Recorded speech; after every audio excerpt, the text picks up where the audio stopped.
রামকৃষ্ণ মঠ মিশনের 121তম প্রতিষ্ঠা দিবস, দিনভর নানা অনুষ্ঠানের আয়োজন। 1897 সালে স্বামী বিবেকানন্দের হাতে বাগবাজারে বলরাম বসুর বাড়িতে রামকৃষ্ণ মিশনের ভিত্তি স্থাপন।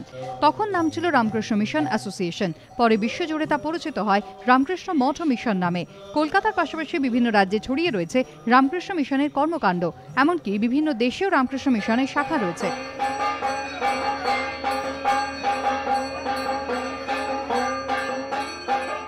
যদি বড় কাজ করতে হয় তাহলে একটি সংঘ স্থাপনের দরকার। সেই জন্যে স্বামীজি বললেন যে আমরা 1800, সে ডেট তারিখটি ছিল 1897 সালের 1 মে, সাধুদের সামনে তিনি এই ঘোষণা করলেন যে এইখানে রামকৃষ্ণ মিশন তিনি প্রতিষ্ঠা করলেন।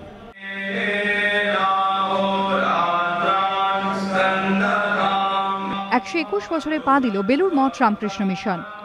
প্রতিষ্ঠা দিবস উপলক্ষে সোমবার সেখানে আয়োজন করা হয় বিশেষ অনুষ্ঠানের।